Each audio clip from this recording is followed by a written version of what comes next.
Muy buenas chicos, chicas, ¿qué tal? ¿Cómo estáis? Espero que sigáis bien, que sigáis animados y dándole caña al asunto, que ya llegará el verano y tendréis tiempo para disfrutar, espero, que se abran las puertas y que podamos salir a la calle, que podamos hacer las cosas como nos gustan, ¿vale? Que es con el contacto humano.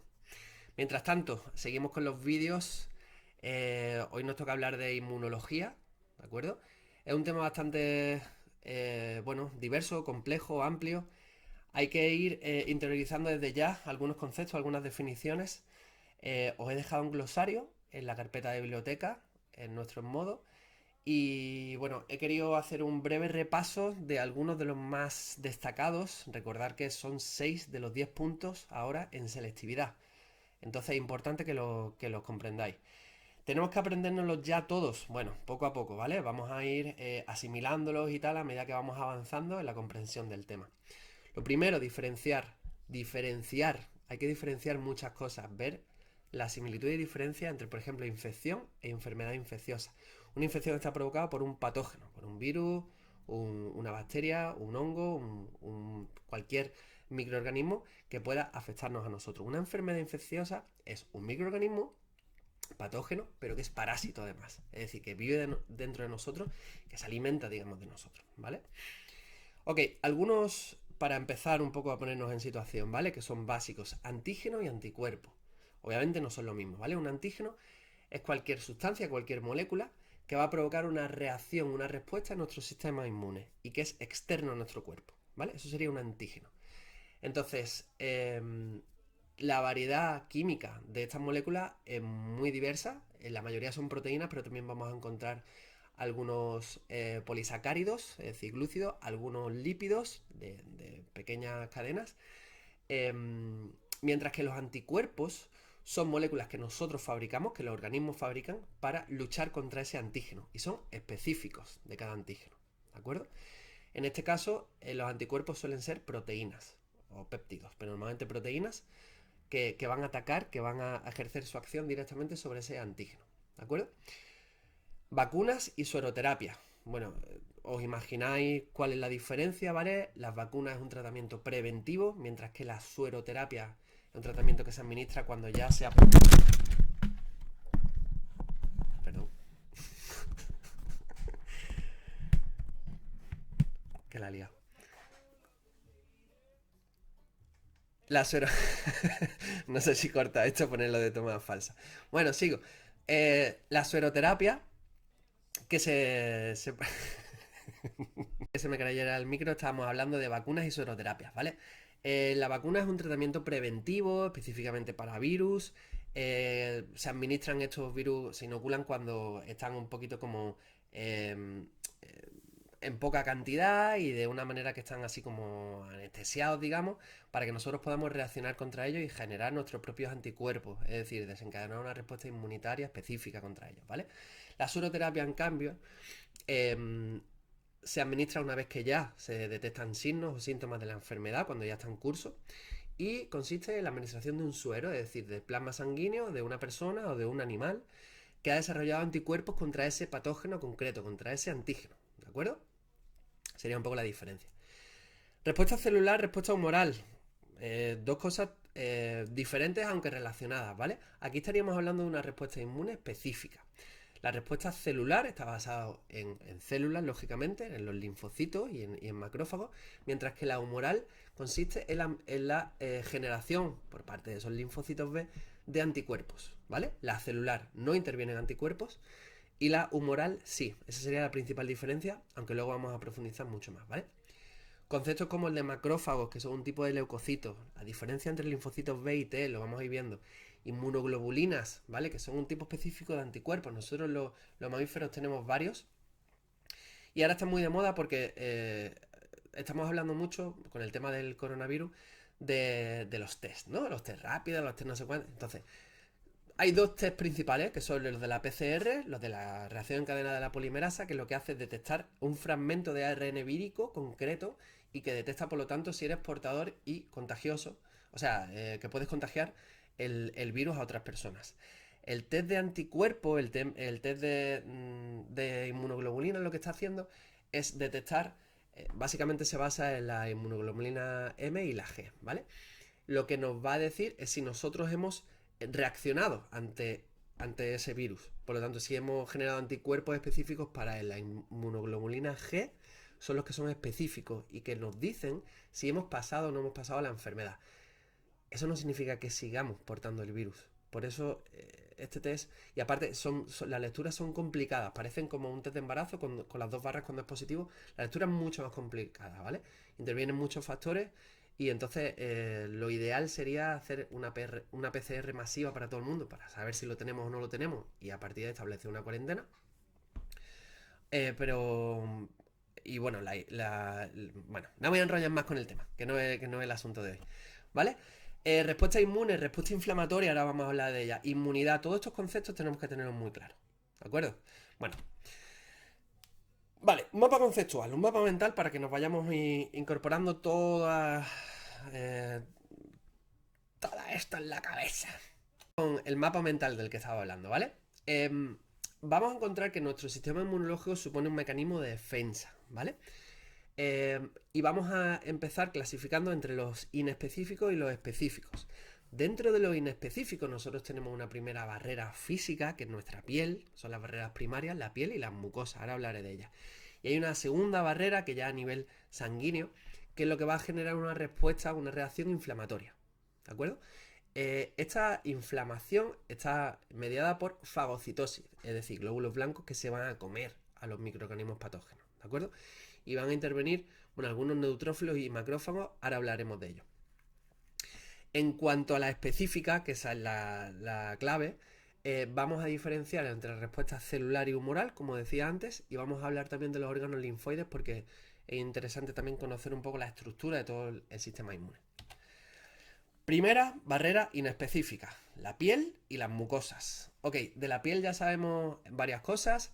Tenemos una epidermis y una dermis. La dermis son células germinales que van a ir regenerando continuamente las capas superiores. En la epidermis vamos a encontrar una primera capa queratinizada, un estrato córneo, que es una barrera como si fuera un plástico, no del todo, porque obviamente tiene poros, pero que evita la entrada de esos microorganismos, ¿vale? Está continuamente desescamándose y se está perdiendo, se está regenerando, ¿vale? En cuanto a las mucosas, fijaros que nosotros también tenemos otro mecanismo que consiste, aquí no hay una capa queratinizada, no hay una barrera física, pero tenemos en todas estas mucosas tenemos las células ciliadas que van a expulsar hacia afuera, hacia el exterior, siempre toda la posible entrada de esos patógenos, ¿vale? ¿Dónde encontramos mucosas principalmente? Pues nuestro sistema digestivo, respiratorio, urinario y reproductor. Si os fijáis ahí siempre hay secreciones, siempre hay mucosidades que van a evitar la entrada, la penetración de estos microorganismos patógenos. Pero, ¿qué ocurre si consiguen atravesar la primera barrera inespecífica, la primaria? Pues que nos encontramos con una secundaria, ¿vale? Aquí es donde se produce una reacción inflamatoria. ¿Cuándo ocurre esto? Bueno, pues cuando nos hacemos una herida, cuando nos cortamos, se produce la entrada directa a nuestro cuerpo de esos patógenos. Vale, ¿qué ocurre entonces? Pues que nosotros tenemos un tipo de leucocito, un tipo de glóbulo blanco que se llama mastocito o células cebadoras, que están ahí dispersas, como infiltradas dentro del tejido conjuntivo epidérmico, y lo que están haciendo es detectar la posible entrada de estos bichos raros. Entonces, en el momento en el que la detectan, van a liberar, van a producir de forma masiva histamina, ¿vale? La histamina es la señal que necesitamos para comenzar con esta respuesta inflamatoria. Entonces, ¿en qué consiste la respuesta inflamatoria? Bueno, lo primero que se produce es una vasodilatación de los capilares y un aumento de la permeabilidad. Por tanto, van a salir, ese plasma sanguíneo va a invadir el tejido afectado y los primeros glóbulos blancos en llegar van a empezar a fagocitar, ¿vale? A comerse a los bichos que vienen de fuera. ¿Quiénes son? Pues los neutrófilos, que son muy abundantes, los macrófagos, que luego los veremos también en la respuesta específica, y otros tipos de los monocitos y demás, pero básicamente lo que van a hacer es destrozar, comerse a los microorganismos. Tened en cuenta que son inespecíficos, no saben a lo que están atacando, entonces no siempre son del todo 100% efectivos.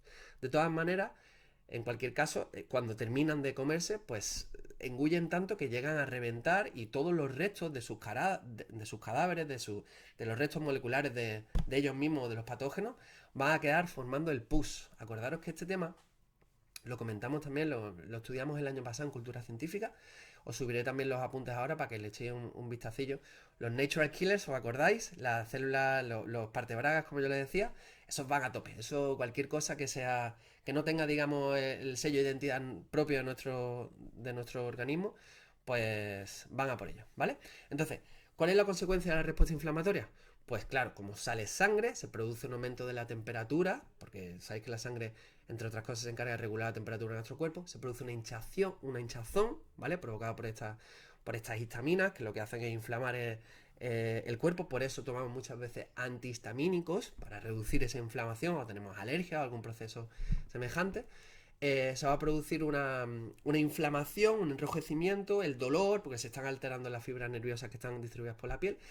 Y bueno, cuando ya se controla, si es que se controla, esta infección, pues se va a producir una coagulación del capilar, lo primero. Aquí ya intervienen las plaquetas, la factura de coagulación, fibrina, ahí no voy a entrar ahora. Y luego una cicatrización, ¿vale? Estupendo.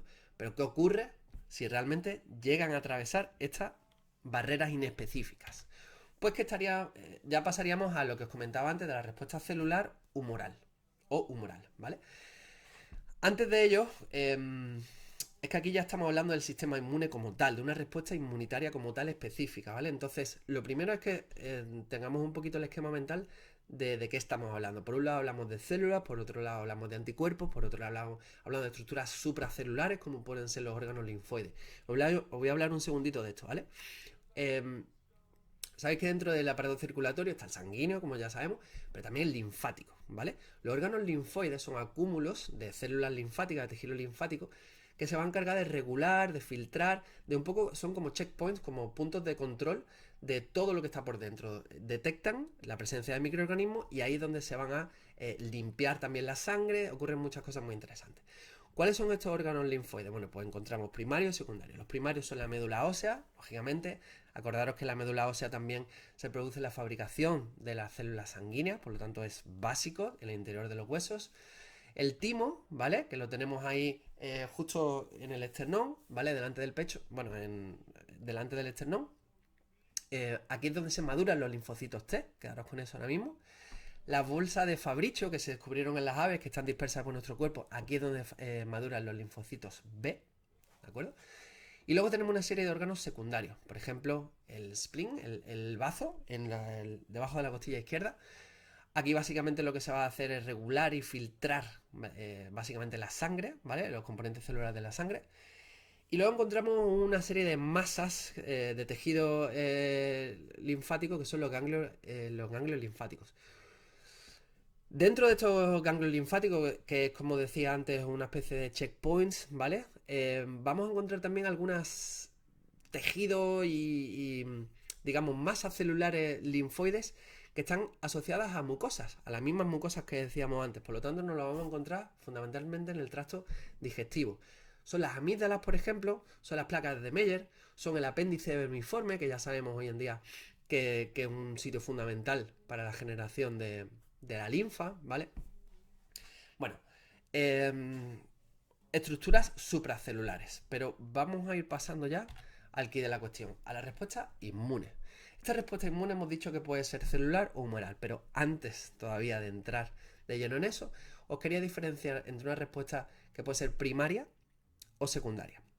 La respuesta primaria es la que tenemos cuando se produce el primer contacto con un antígeno.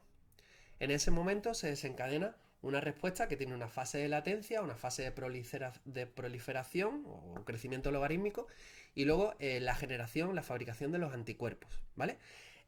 La primaria, como he dicho, que es la primera vez que encontramos ese antígeno, tiene una gráfica, digamos, una evolución en el tiempo muy diferente a la que se produce cuando nos encontramos por segunda vez a ese mismo antígeno. Y es fundamental lo de ese mismo antígeno, porque si no, no se desencadena, porque si no, los linfocitos de memoria no van a reconocerlo y por lo tanto no van a generar esta segunda respuesta, que es mucho más rápida. Fijaros que la curva crece mucho antes, que es mucho más intensa, crece más alto y que es mucho más prolongada en el tiempo, ¿vale? Se mantiene, de hecho no sale ni en la gráfica. Entonces, fijaros bien en esta gráfica, que es concentración del anticuerpo respecto al tiempo después de la inmunización. Se refiere a la presencia o a que nosotros detectemos la presencia de ese antígeno, la primera y la segunda vez, ¿vale? Ok, Vamos ya, ahora sí, con el lío. Voy a parar porque no se ve todo, entonces me voy a quitar la cámara un segundito. Bueno, voy a seguir y ahora la quito.